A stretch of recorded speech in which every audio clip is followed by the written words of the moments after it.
Hi வணக்கம் நண்பா நண்பீஸ். Government எம்ப்ளாயீஸும், பென்ஷனர்களும் எல்லாருமே ஆவலோ எதிர்பார்த்துட்டு இருந்த அந்த நேரம் பார்த்தீங்கன்னா வந்தாச்சு. 8த் பே கமிஷன் பத்தின வேலைகள் எல்லாமே இப்போ ஜெட் வேகத்தில பார்த்தீங்கன்னா நடக்க ஆரம்பிச்சாச்சு. உங்க சம்பளம் வந்து எவ்வளோ இருக்கணும்? உங்களுக்கு என்னென்ன சலுகைகள் வேணும்? அரசே உங்ககிட்ட இருந்து பார்த்தீங்கன்னா நேரடியா கேட்க ஒரு வாய்ப்பு குடுத்துருக்காங்க. அது என்ன? எப்படி கருத்து கேட்க போறாங்க? மார்ச் 16ஆம் தேதிக்குள்ள நீங்க செய்ய வேண்டிய விஷயம் என்ன? வாங்க டீட்டெயிலா பார்க்கலாம். வழக்கமா மத்திய அரசு ஊழியர்களுக்கு 10 வருஷத்துக்கு ஒரு முறை பார்த்தீங்கன்னா, சம்பள கமிஷன் அமைச்சு, சம்பள உயர்வு, பென்ஷன் உயர்வு குடுப்பாங்க. அந்த கணக்குப்படி பார்த்தா லாஸ்ட் 2026 ஜனவரி 1ஆம் தேதி முதல் 8த் பே கமிஷன் பேஸ் பண்ணி புது சம்பள உயர்வு பார்த்தீங்கன்னா கிடைச்சிருக்கணும். ஆனா நடுவுல பார்த்தீங்கன்னா கொஞ்சம் தாமதமாயிருக்கு. அதனால போன வருஷம் கடைசியில தான் மத்திய அரசு இதுக்கான அறிவிப்பை வெளியிட்டு, கமிஷனோட தலைவர்கள், உறுப்பினர்கள் நியமனம் பண்ணி, இப்போ அந்த தாமதத்தை ஈடுகட்டுற மாதிரி வேலைகள் பார்த்தீங்கன்னா பரபரப்பா நடந்துட்டுருக்கு. இதன் முதல் கட்டமா பார்த்தீங்கன்னா 8த் பே கமிஷனுக்காகவே ஒரு பிரத்யேகமான ஒரு வெப்சைட் பார்த்தீங்கன்னா பயன்பாட்டுக்கு வந்திருக்கு. வெப்சைட் நேம் பார்த்தீங்கன்னா 8cpc.gov.in. இந்த வெப்சைட்டுக்கு போய் சம்பள கமிஷன் தலைவர் யாரு? உறுப்பினர்கள் யாரு? அரசு அவங்களுக்கு கொடுத்துருக்க விதிமுறைகள் என்ன? டெர்ம்ஸ் ஆஃப் ரெஃபரன்ஸ் என்னென்ன? அப்படின்னு எல்லா விஷயத்தையும் பார்த்தீங்கன்னா நீங்க ஈஸியா தெரிஞ்சுக்கலாம். இப்போ இதில இருக்கிற மிக முக்கியமான விஷயம் என்னன்னா, மத்திய அரசு ஊழியர்கள் தங்கள் தரப்பு கருத்துக்களையும், எதிர்பார்ப்புகளையும் தெரிஞ்சுக்கிறதுக்கான ஒரு சூப்பரான வாய்ப்பை பார்த்தீங்கன்னா, இந்த இணையதளம் வந்து ஏற்படுத்தி குடுத்துருக்கு. mygov.in. இந்த வெப்சைட்ல தான் பார்த்தீங்கன்னா நிறைய கேள்விகள் குடுத்துருக்காங்க. கிட்டத்தட்ட 18 கொஸ்டின் குடுத்துருக்காங்க. அந்த 18 கேள்வியும் நீங்க கிளிக் பண்ணி, நீங்க வந்து பதில் குடுக்கலாம். உங்க மனசுல இருக்கிறத அப்படியே நீங்க பதிவு பண்ணிக்கலாம். யாரெல்லாம் கருத்து தெரிவிக்கலாம்னு கேட்டிங்கன்னா, மத்திய அரசு ஊழியர்கள் கருத்து தெரிவிக்கலாம். பல்வேறு அமைச்சகங்கள், அரசு துறைகள், மாநில அரசுகள், யூனியன் பிரதேச அரசுகள், ஊழியர் சங்கங்கள், ஓய்வூதியதாரர்கள், ஏன் தனிநபர்கள் மற்றும் கல்வியாளர்கள் கூட கருத்துக்கள் தெரிவிக்கலாம். உங்க கருத்துக்கள் பதிவு பண்ணலாம். நீங்க சொல்ற எல்லா கருத்துக்களும் பார்த்தீங்கன்னா, ரகசியமா பாதுகாக்கப்படும் சொல்லியிருக்காங்க. இந்த கருத்துக்களின் அடிப்படையில தான் பார்த்தீங்கன்னா, சம்பள கமிஷன் தன்னுடைய இறுதி முடிவு வந்து எடுப்பாங்க. இதுக்கு கடைசி தேதி என்னன்னு பார்த்தீங்கன்னா, மார்ச் 16ஆம் தேதிக்குள்ள உங்க கருத்துக்கள் எல்லாமே நீங்க ஆன்லைன்ல பதிவு பண்ணி ஆகணும். அந்த 18 கேள்விகள் அப்படி என்னதான் இருக்குன்னு கேட்டிங்கன்னா, ஃபர்ஸ்ட்டு வந்து ஃபிட்மென்ட் ஃபேக்டர், அதாவது சம்பள உயர்வு விகிதம் எவ்வளோ இருக்கணும்னு நினைக்கிறீங்க? சம்பளத்த வந்து எத வச்சு முடிவு பண்ணணும்? ஊதிய உயர்வு எல்லா பே ஸ்கேல்லையும் ஒரே மாதிரி இருக்கணுமா? அல்லது பணவீக்கத்தை வந்து அடிப்படையா வச்சு தான் சம்பளத்த ஏத்தணுமா? இது மாரி பல கொஸ்டின் பார்த்தீங்கன்னா, அதில இடம்பெற்றிருக்கு. இதில நம்ம கவனிக்க வேண்டிய விஷயம் என்னன்னா, போன முறை பார்த்தீங்கன்னா, 7த் பே கமிஷன்ல ஃபிட்மென்ட் ஃபேக்டர் வந்து 2.57 மடங்கா இருந்துச்சு. அதாவது அடிப்படை சம்பளம் ரூ. 18,000 மாறுச்சு.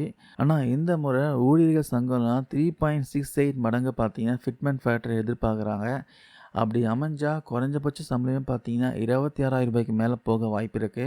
அதே மாதிரி ஓய்வூதியதாரர்களுக்கு வயது முதிர்வு சலுகை, அதாவது 18 வயசுக்கு மேல கிடைக்கின்ற கூடுதல் பென்ஷன வந்து 65 வயசுலயே இருந்தே கொடுக்கணும் அப்படின்னு கோரிக்கையை வலுவா வைக்கிறாங்க. ஏன்னா, இப்போ முதிர்வுலாம் பார்த்தீங்கன்னா சீக்கிரமாவே வந்துருது. அதாவது 80 வயசுல இருக்க தோற்றம் பார்த்தீங்கன்னா, இப்போ 65 வயசுலயே வந்துருது. உடம்புல வந்து ஏகப்பட்ட பிரச்சனையும் வந்துருது. அதனால 65 வயசுலேருந்தே பார்த்தீங்கன்னா, சலுகைலாம் கொடுக்கணும் கோரிக்கையை வைக்கிறாங்க. உங்க எதிர்பார்ப்புகள் என்ன? 10 வருஷத்துக்கு ஒரு முறை சம்பள கமிஷன் போதுமா? இல்ல வருஷம் வருஷம் சம்பளம் மாத்தணுமா? இது எல்லாத்தையுமே அந்த மைஜிஓவி தளத்தில மறக்காம பதிவு பண்ணுங்க. மார்ச் 16ஆம் தேதி தான் கடைசி நாள் சொல்லியிருக்காங்க. மிஸ் பண்ணாதீங்க. ஸோ ஃபர்ஸ்ட்டு பார்த்தீங்கன்னா, நீங்க ரிஜிஸ்டர் பண்ணி ஆகணும். உங்க மொபைல் நம்பர், மெயில் ஐடி கொடுத்து இந்த வெப்சைட்ல ரிஜிஸ்டர் பண்ணா தான் நீங்க இதில பார்ட்டிசிபேட் பண்ண முடியும். மொத்தம் 18 கொஸ்டின் கேட்குறாங்க. ஃபர்ஸ்ட்டு உங்கள பத்தின பேசிக் இன்ஃபர்மேஷன் குடுத்து ரிஜிஸ்டர் பண்ணிக்கோங்க. மெயில் ஐடி, நேமு, நீங்க என்ன பண்றீங்க? எல்லாமே குடுத்து ரிஜிஸ்டர் பண்ணிக்கோங்க. அதுக்கப்புறம் இது உள்ள வந்தீங்கன்னா, ஒரு சில இன்ஃபர்மேஷன்லாம் கேட்கும். அதில நீங்க அப்டேட் பண்ணிக்கோங்க.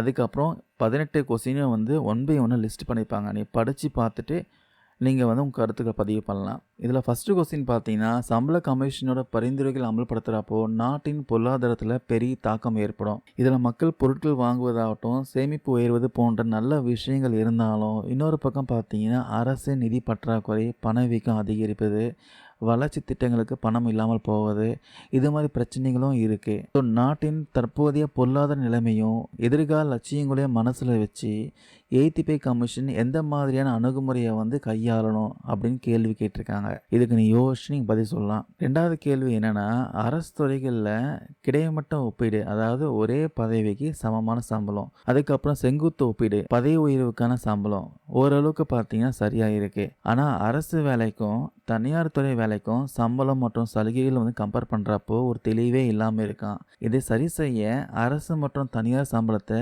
எய்த் பே கமிஷன் எப்படி வந்து ஒப்பிட்டு பார்க்கணும் அப்படின்னு கேள்வி கேட்டிருக்காங்க. 3வது கொஸ்டின் பார்த்தீங்கன்னா, எல்லா அரசு துறைக்கும் ஒரே மாதிரியான சம்பள முறையை வந்து பின்பற்றணுமா, அல்லது அந்தந்த துறைக்கு ஏற்ற மாதிரி தனியார் நிறுவனங்களை கூட ஒப்பிடணுமா? உதாரணமா அரசு இன்ஜினியர்களை வந்து தனியார் இன்ஜினியரிங் கம்பெனிகள் கூட ஒப்பிடணுமா? அதுக்கப்புறம் அக்கவுண்ட்ஸ் அதிகாரிகளை பேங்க் ஊழியர்கள் கூட ஒப்பிடணுமா? நர்ஸுகளை வந்து தனியார் மருத்துவமனை கூடவும் ஒப்பிட்டு சம்பளம் கொடுக்கணுமா? இதோட நன்மை தீமைகள் என்னன்னு கேட்டிருக்காங்க. 4வது கேள்வி பார்த்தீங்கன்னா, அரசு வேலையில் பணி பாதுகாப்பு, ஜாப் செக்யூரிட்டி, பென்ஷனு, லீவு, என்கேஷ்மெண்ட்டு, மருத்துவ காப்பீடு நிறைய சலுகைகள் இருக்குது. தனியார் துறையோட சம்பளத்தை வந்து ஒப்பிடும்போது அரசு வேலையில் கிடைக்கின்ற இந்த கண்ணுக்கு தெரியாத சலுகை எல்லாமே எப்படி சம்பள கணக்காக எடுத்துக்கணும்னு கேள்வி கேட்டிருக்காங்க. 5வது கொஸ்டின், அரசு வேலைங்கிறது ஒரு சிறிய அமைப்பு சார்ந்த துறை தான். ஆனால் நாட்டில் பெரும்பான்மையான மக்கள் பார்த்தீங்கன்னா அமைப்பு சாரா துறையிலையும், அதாவது இன்ஃபார்மல் செக்டர் தான் இருக்காங்க. நிறைய பேர் பார்த்தீங்கன்னா தற்காலிக வேலையிலும் செய்கிறாங்க. அரசு நிர்ணயிக்கும் இந்த ஆரம்ப கட்ட சம்பளம் பார்த்தீங்கன்னா அந்த சாதாரண மக்களோட வருமானத்தில் என்ன தாக்கத்தை ஏற்படுத்தும் நினைக்கிறீங்கன்னு கேள்வி கேட்டிருக்காங்க. 6வது கொஸ்டின் பார்த்தீங்கன்னா, சம்பளத்தில் வருடாந்திர உயர்வு, இன்க்ரிமெண்ட்டு, டேனஸ் அலவன்ஸு, பதவி உயர்வுன்னு பல விஷயங்கள் இருக்குது. இந்த சூழலில் சம்பளத்தை முடிவு செய்கிற முக்கியமான விஷயமான ஃபிட்மெண்ட் ஃபேக்டரை வந்து எதை பிரதிபலிக்கணும், அதோட முக்கியமான நோக்கம் என்னவா இருக்கணும்னு கேட்டிருக்காங்க. 7வது கேள்வி பார்த்தீங்கன்னா, மத்திய அரசில் செயலாளர், செக்ரட்டரி பதவி தான் உச்சக்கட்டமாக இருக்குது. அவங்க சம்பளத்தை நிர்ணயிக்க என்ன கொள்கை இருக்கணும்? இவங்களுக்கு செயல்திறன் அடிப்படையில் மாறுபடுற ஊதியம், அதாவது வேரியபிள் பே முறையை வந்து கொண்டு வரலாமான்னு கேட்டிருக்காங்க. 8th கொஸ்டின் பார்த்தீங்கன்னா, குரூப் ஏ அதிகாரிகளை வந்து திறமையானவங்களாக தேர்வு செய்ய அவங்க சம்பளத்தை எப்படி வந்து ஃபிக்ஸ் பண்ணணும்? வேலைக்கு சேர்ந்த போதே அதிக சம்பளம் கொடுக்கணுமா, இல்லை கொஞ்சம் வருஷம் சர்வீஸ் ஆன பிறகு சம்பளத்தை வந்து ஏற்றணுமா? திறமையானவங்களை வந்து தக்க வைக்கவும் அதே சமயம் அரசின் பணத்தையும் மிச்சப்படுத்தவும் என்ன வழி இருக்குன்னு கேட்டிருக்காங்க. அதுக்கப்புறம் 9th கொஸ்டின், வருடாந்திர இன்க்ரிமெண்ட் எவ்வளோ இருக்கணும், அது எத்தனை வருஷத்துக்கு ஒரு முறை இருக்கணும், இது எல்லாருக்கும் ஒரே மாதிரியாக இருக்கணுமா, அல்லது சர்வீஸ் காலத்தை பொறுத்து மாறுபடணுமா அப்படின்னு கேட்டிருக்காங்க.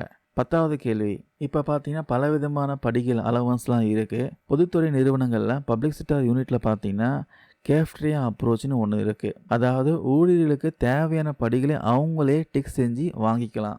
இந்த முறையை வந்து மத்திய அரசு ஊழியர்களுக்கும் கொண்டு வரலாமான்னு கேட்டிருக்காங்க. அதுக்கப்புறம் 11வது கேள்வி மிக முக்கியமானதுங்க. 2014 ஊழியர்களை விட ஓய்வூதியதாரர்கள் குறைவாக இருந்தாங்க.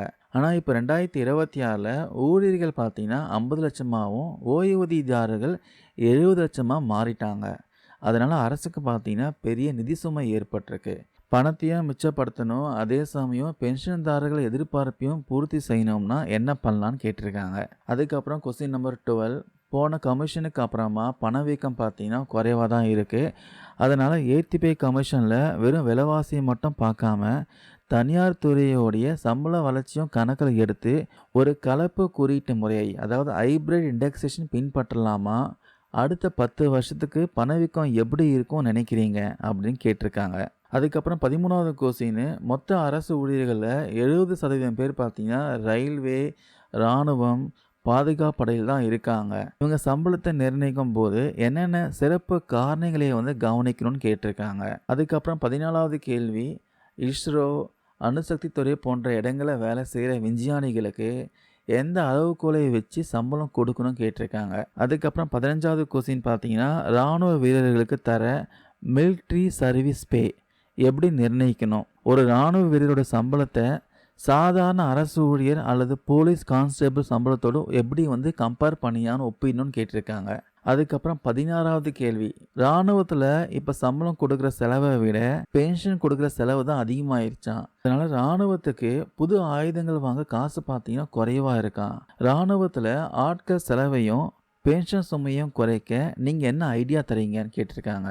அதுக்கப்புறம் 17வது கேள்வி, ரயில்வே தபால் துறையில உற்பத்தி சார்ந்த போனஸ் தராங்க.